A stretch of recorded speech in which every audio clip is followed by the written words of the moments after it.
दोस्तों दोस्तों आज की इस अलौकिक कथा के माध्यम से हम सभी यह जानेंगे कि किस पाप के कारण कलयुग की स्त्रियां समय से पहले ही विधवा हो जाती हैं और ऐसे कौन से कार्य हैं जो एक स्त्री को अपने जीवन में कभी नहीं करने चाहिए, अन्यथा उन्हें इसका दुष्परिणाम भुगतना पड़ता है। सभी माताओं और बहनों से मेरा निवेदन है कि इस कथा को पूरा अवश्य सुने, क्योंकि आधी अधूरी कथा सुनने से महापाप लगता है। तो चलिए आपका ज्यादा समय ना लेते हुए मैं कथा को प्रारंभ करता हूँ। एक बार भगवान श्री हरि विष्णु माता लक्ष्मी के साथ आकाश मार्ग से होते हुए देवलोक तक का सफर कर रहे थे। तभी रास्ते में माता लक्ष्मी ने भगवान विष्णु से पूछा कि हे नाथ, कलयुग की स्त्रियां किस पाप के कारण समय से पहले विधवा हो जाती हैं? तब भगवान विष्णु कहते हैं कि हे देवी, आज अचानक से तुमने मुझसे यह प्रश्न क्यों पूछ लिया? माता लक्ष्मी कहती हैं, प्रभु, आज जब मैं बैकुंठ लोक में बैठ करके धरती का दृश्य देख रही थी तो मैंने धरती पर कुछ स्त्रियों को देखा जो देखने में तो एक ही उम्र की थी, परंतु उनमें से एक औरत विधवा हो चुकी थी और बहुत ही दुखी जीवन व्यतीत कर रही थी, और बाकी उसी उम्र की औरतें अपने पतियों के साथ बहुत ही सुखमय जीवन व्यतीत कर रही थी। यह दृश्य देख करके मेरे मन में कुछ प्रश्न उठ रहे हैं। हे स्वामी, आप ही मेरे इन प्रश्नों का उत्तर दे सकते हैं। कृपया आप मुझे मेरे प्रश्नों का उत्तर दे करके मेरे व्याकुल मन को संतुष्ट करें। इस प्रकार माता लक्ष्मी की बात को सुनकर के भगवान विष्णु कहते हैं कि हे देवी लक्ष्मी, तुम्हारे मन में जो भी प्रश्न उठ रहे हैं निश्चिंत होकर के मुझसे पूछो, मैं तुम्हें तुम्हारे प्रश्नों के उत्तर अवश्य दूंगा। फिर माता लक्ष्मी कहती हैं, हे प्रभु, मेरा पहला प्रश्न यह है कि कौन सी स्त्री समय से पहले विधवा हो जाती है और सारी उम्र दुखी जीवन व्यतीत करती है? मेरा दूसरा प्रश्न है कि कौन सी स्त्री को जीवन में कभी सुख शांति नहीं मिलती? और मेरा तीसरा प्रश्न यह है कि कौन सी वो चीज है जो एक पत्नी अपने पति के मांगने पर भी पति को नहीं देती? इस तरह माता लक्ष्मी के तीनों प्रश्नों को सुनकर के भगवान विष्णु कहते हैं कि देवी, तुम जिन स्त्रियों की बात कर रही हो उनमें से एक स्त्री समय से पहले ही विधवा होकर के अपना दुखी जीवन व्यतीत कर रही है, और वहीं पर अन्य स्त्रियां सुहागन हैं और अपने पति के साथ खुशी से जीवन जी रही हैं। तुम जानना चाहती हो कि आखिर ऐसा क्यों है? तो देवी सुनो, मैं तुम्हें इन सभी प्रश्नों का उत्तर एक कहानी के माध्यम से देना चाहूंगा। इस कथा को बहुत ही ध्यान से सुनना, क्योंकि आधी अधूरी कथा सुनने वालों को आधा अधूरा ज्ञान ही प्राप्त होता है जो जीवन में कभी काम नहीं आता। और यदि तुमने ध्यान से सुना तो तुम्हारे तीनों प्रश्नों का उत्तर इस कथा को सुनने के बाद स्वतः ही मिल जाएगा। फिर माँ लक्ष्मी कहती हैं कि हे स्वामी, मैं आपको वचन देती हूँ कि मैं इस कथा को पूरा सुनूंगी और संसार के समस्त स्त्रियों तक इस कथा को आपके माध्यम से बताऊंगी। माता लक्ष्मी की यह बात सुनकर के भगवान विष्णु कहते हैं कि हे देवी, सबसे पहले मैं तुम्हें उस स्त्री की कहानी सुनाना चाहता हूँ जो सुहागन बनकर के सुखी जीवन जी रही है। और जिस सुहागन स्त्री की तुम बात कर रही हो वह स्त्री और कोई नहीं बल्कि काशी नरेश के नौकर की पत्नी है। वह स्त्री जिस नौकर की पत्नी है उस नौकर को अपनी पत्नी पर पूरा विश्वास है कि मेरी पत्नी एक चरित्रवान और पतिव्रता स्त्री है जिसकी प्रशंसा वह नगर में सबसे किया करता है। एक दिन की बात है, यह बात राजा के दरबार में पहुंच गई। फिर राजा ने अपने नौकर को बुलाया और उससे पूछा कि क्या वास्तव में तुम्हारी पत्नी एक चरित्रवान और पतिव्रता स्त्री है, और क्या तुमको उस पर पूरा विश्वास है कि तुम्हारी पत्नी एक पतिव्रता स्त्री है और तुम्हारे अलावा पराये मर्द को आंख उठाकर भी नहीं देखती? इस बात का तुम्हारे पास कोई सबूत है? राजा की यह बात सुनकर के नौकर कहने लगा, महाराज, मुझे अपनी धर्म पत्नी पर पूरा विश्वास है कि वह एक पतिव्रता स्त्री है और मेरे अलावा वह पराये मर्द को नहीं देखती। नौकर की इस बात को सुनकर के राजा के एक मंत्री ने कहा कि मैं क्षमा चाहता हूँ महाराज, ऐसा कैसे हो सकता है कि एक स्त्री किसी अन्य पुरुष को ना देखे? ऐसा तो असंभव है। मंत्री ने राजा से कहा, महाराज, यदि मैं इस नौकर की बात गलत साबित कर दूं और इसकी पत्नी का पतिव्रता धर्म नष्ट कर दूं तो इसे क्या सजा मिलेगी? फिर नौकर ने कहा, महाराज, यदि महामंत्री जी मेरी पत्नी का पतिव्रता धर्म नष्ट कर देते हैं तो आप मुझे फांसी की सजा दे देना, और यदि महामंत्री जी मेरी पत्नी का पतिव्रता धर्म खंडित नहीं कर पाए तो इनको भी कुछ सजा जरूर मिले। नौकर की बात सुनकर के राजा ने कहा कि ठीक है, मंत्री को भी फांसी की सजा दी जाएगी। मंत्री ने यह शर्त स्वीकार कर ली। और नौकर से पूछा कि मैं तुम्हारी पत्नी से ऐसी क्या चीज लेकर के आऊं जिससे तुम मान लो कि तुम्हारी पत्नी का पतिव्रता धर्म खंडित हो गया है। मंत्री की बात सुनकर के नौकर ने कहा कि महामंत्री, आप मेरी पत्नी से मेरे विवाह के समय मुझे मेरी ससुराल से दहेज में एक मटका और एक कतार मिली थी। यह दोनों चीजें मेरी पत्नी से ने बहुत संभाल करके रखी हैं, क्योंकि यह दोनों चीजें एक पतिव्रता पत्नी के लिए सुहाग की निशानी होती हैं। यदि तुम यह दोनों चीजें मेरी पत्नी से ला करके मुझे दिखा दोगे तो मैं मान जाऊंगा कि मेरी पत्नी का पतिव्रता धर्म महामंत्री जी आपने नष्ट कर दिया है। मंत्री ने नौकर की यह शर्त स्वीकार कर ली और फिर मंत्री दरबार से निकल करके सबसे पहले अपने घर चला जाता है। फिर वह काफी विचार करने के बाद नगर के बाहर एक जादू टोना करने वाली स्त्री रहती थी, उसके पास जाता है और उसके पास पहुंच करके मंत्री ने उस स्त्री को सारी बात बताई और कहा कि जादूगरनी, कैसे भी करके तू उस नौकर की पत्नी से मेरा संबंध बनवा दे। इसके बदले तुझे जितना धन चाहिए मैं उतना धन देने को तैयार हूँ। इस तरह मंत्री की बात सुनकर के वह स्त्री कहने लगी, मंत्री जी, आपको कहने में आसान लगता होगा, किंतु ऐसा कुछ भी नहीं है। तुम जिस औरत के बारे में बात कर रहे हो वह औरत एक पतिव्रता स्त्री है। उसे ना ही किसी धन का लोभ है और ना ही किसी वस्तु का लालच। तुम्हें क्या लगता है वह तुमको मटका और कतार आसानी से दे देगी? फिर वह जादूगरनी हंसते हुए कहती है, अरे महामंत्री, वह स्त्री तेरी तरफ देखेगी भी नहीं। जादूगरनी की इस बात को सुनकर के मंत्री ने कहा, अच्छा ठीक है, यदि तू मेरा उससे संबंध नहीं बनवा सकती तो एक काम कर दे, उसके घर से जाकर के वो मटका और कतार चुरा करके मुझे दे दे, फिर मैं तुझे मुंह मांगा इनाम दे दूंगा। तुझे जितना धन चाहिए उतना धन मैं दूंगा, बस तू मेरा यह काम कर दे। मंत्री की यह बात सुनकर के उस जादूगरनी के मन में लालच आ गया और उसने कहा कि ठीक है, मैं तुम्हारा काम कर दूंगी। फिर वह जादूगरनी नौकर के घर में अपना वेश बदल करके जाती है और नौकर की पत्नी से जाकर कहती है कि बेटी, मैं तेरे पति की मौसी हूँ, मैं कई सालों के बाद आई हूँ। फिर उस नौकर की पत्नी ने कहा, मौसी जी, आप इतने सालों बाद आई हैं, इसलिए मैं आपको पहचान नहीं पाई। मित्रों, इस प्रकार से वह जादूगरनी उस नौकर के घर में उसके पति की मौसी बन करके रहने लगी। नौकर की पत्नी ने उस जादूगरनी को मौसी समझ करके बहुत आदर सम्मान दिया, मगर उसे यह पता नहीं था कि यह जादूगरनी उसके साथ छल करने और उसका पतिव्रता धर्म नष्ट करने के लिए आई है। अब वह जादूगरनी नौकर के घर में मजे से रहने लगी और नौकर की पत्नी के ऊपर झूठ मूठ का प्यार लुटाने लगी।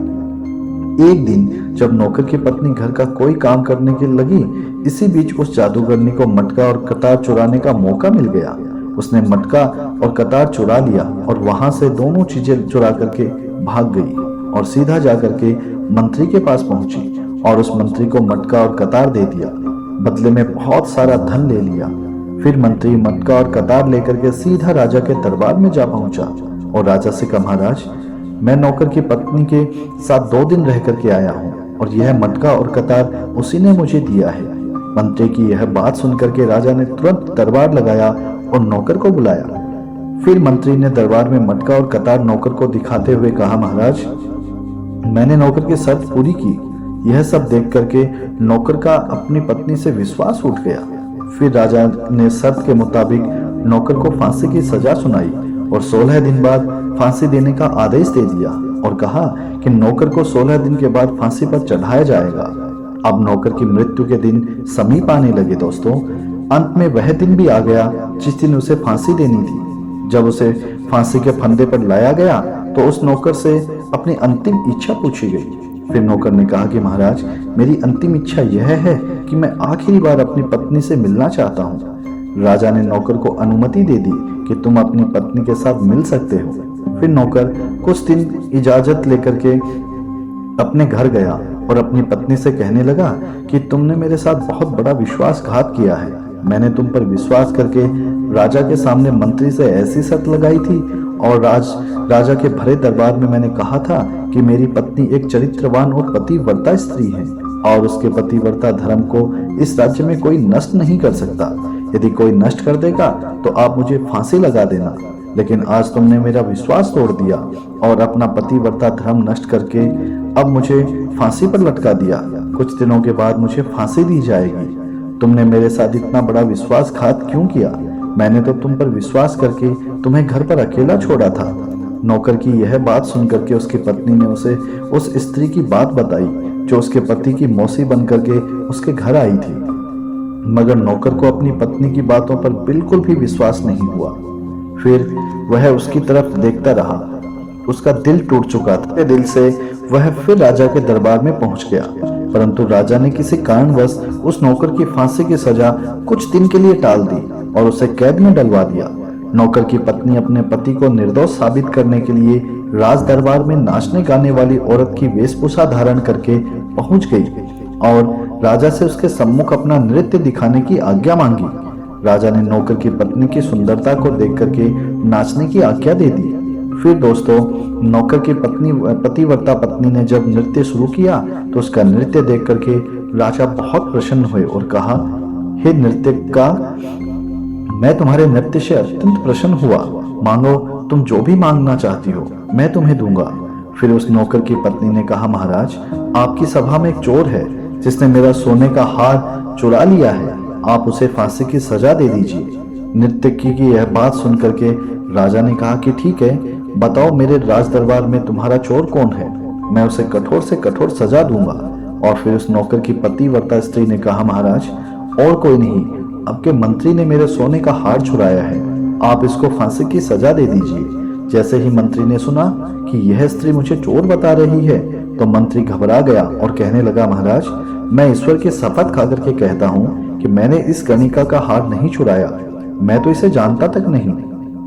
आज पहली बार मैं इसकी शकल देखी है। दोस्तों, जैसे ही मंत्री ने कहा कि मैंने इस स्त्री का आज तक शकल नहीं देखी तो वह पतिव्रता औरत अपने वास्तविक वेशभूषा में आ गई और कहने लगी, महाराज, इस मंत्री ने मुझे पहले कभी देखा ही नहीं, तो आप इससे यह पूछो कि यह मटका और कतार कहाँ से लाया है। फिर नौकर की पत्नी ने कहा, हे महाराज, मैं उसी नौकर की पत्नी हूँ जो आपके यहाँ पर नौकरी करता है और मेरा निर्दोष पति फांसी पर चढ़ने वाला है, इसलिए मुझे यहाँ इस दरबार में गणिका की वेशभूषा में आना पड़ा। मैं आपको इस मंत्री की पूरी सच्चाई सुनाता हूँ। यह जो आपका मंत्री है, इसने मेरे पास में एक जादूगरनी को मेरे पति की मौसी बना करके भेजा और उस जादूगरनी ने यह मटका और कतार चुरा करके इसको दे दिया और आपके मंत्री ने इसके बदले उस जादूगरनी को राजकोष से बहुत सारा धन दिया है और मेरे साथ इतना बड़ा छल किया। महाराज, मैं आज भी पतिव्रता स्त्री हूँ। नौकर की पत्नी की इस बात को सुनकर के राजा ने उस जादूगरनी को बुलाया। फिर उस जादूगरनी ने राजा के डर से मंत्री की सारी सच्चाई राजा को बता दी। सच्चाई जान करके राजा ने उस नौकर को अपनी कैद से रिहा कर दिया और उसकी जगह मंत्री को फांसी पर चढ़ा दिया। दोस्तों, कथा को आगे बताते हुए भगवान विष्णु कहते हैं कि हे देवी, इस प्रकार से नौकर की पतिव्रता पत्नी ने अंत में राजा से कहा, महाराज, मैं अपने पति से बहुत प्रेम करती हूँ। मैं एक चरित्रवान स्त्री हूँ और मैं कभी भी अपने पति की आज्ञा की अवहेलना नहीं करती हूँ और अपने पति का नाम तक नहीं लेती हूँ। दोस्तों, भगवान विष्णु कहते हैं कि हे देवी, इस प्रकार से यह कथा समाप्त हुई। अब तुम अपने प्रश्नों के उत्तर सुनो। पहला प्रश्न था कि कौन सी स्त्री समय से पहले विधवा हो जाती है। तो सुनो, जो स्त्रियां अपने पति की बात नहीं मानती, अपनी मनमानी करती हैं और अपने पति का नाम लेती हैं, उनको हमेशा नाम से बुलाती हैं, वे स्त्रियां समय से पहले ही विधवा हो जाती हैं और बिना पति के दुखी जीवन व्यतीत करती हैं। और उनमें से एक उसी नौकर की पत्नी थी जो पतिव्रता स्त्री थी। यह स्त्री कभी भी अपने पति का नाम मुंह से नहीं लेती थी और अपने पति की प्रत्येक बात मानती थी और उसके बुरे समय में हमेशा साथ देती थी, जिसके कारण वह आज भी सुहागन है और अपना सुखी जीवन व्यतीत कर रही है। इसलिए किसी भी स्त्री को अपने पति का नाम अपने मुंह से नहीं लेना चाहिए और प्रत्येक अच्छे कर्मों में अपने पति का साथ देना चाहिए। दूसरा प्रश्न जो था वो तुम्हारा यह था कि कौन सी स्त्री जो को जीवन में कभी सुख नहीं मिलता और वह पति के होते हुए भी सदा दुखी जीवन व्यतीत करती है। तो समझ लो, जो स्त्रियां अपने पति की बिना अनुमति के कहीं भी चल देती हैं, वे कभी सुखी जीवन नहीं जी पाती। ऐसी स्त्रियां जीवन भर दुखी ही रहती हैं और उन्हें पति का प्रेम कभी नहीं मिलता। फिर भगवान विष्णु जी माता लक्ष्मी से कहते हैं कि हे देवी, तीसरा प्रश्न था कि ऐसी कौन सी चीज है जो एक पत्नी अपने पति को मांगने से भी नहीं देती। तो समझ लो, वह चीज गाली है। जो एक संस्कारी और चरित्रवान स्त्री कभी भी अपने पति को नहीं देती है, और जो स्त्रियां अपने पति को गाली देती हैं वह स्त्रियां कभी चरित्रवान नहीं हो सकती। ऐसी स्त्रियां जीवन भर दुखी रहती हैं, उनके जीवन में कभी सुख नहीं आता और समय से पहले ही ऐसी स्त्रियां विधवा हो जाती हैं। फिर माता लक्ष्मी कहती है कि क्या प्रभु वास्तव में जो स्त्री पतिव्रता और चरित्रवान होती है वह कभी दुखी जीवन नहीं जीती? तब भगवान विष्णु कहते हैं कि हाँ देवी, यह सच है, क्योंकि ऐसे घर में सदा मेरी कृपा बनी रहती है और वह घर हमेशा धन दौलत और खुशियों से भरा रहता है। जो स्त्रियां चरित्रवान होती हैं वह हमेशा घर को स्वर्ग बना देती हैं। तो दोस्तों, आज की यह ज्ञानवर्धक कथा यही समाप्त करता हूँ। आशा करता हूँ कि आपको यह कथा पसंद आई होगी। आपसे निवेदन है कि कमेंट बॉक्स में सच्चे मन से जय श्री कृष्णा जरूर लिखें। माता लक्ष्मी की आप पर अवश्य कृपा बनेगी। वीडियो को अंत तक देखने के लिए आप सभी को दिल से हाथ जोड़ करके आप सभी को जय श्री राम। मिलता हूँ फिर एक नई कहानी के साथ। तब तक स्वस्थ रहिए, खुश रहिए।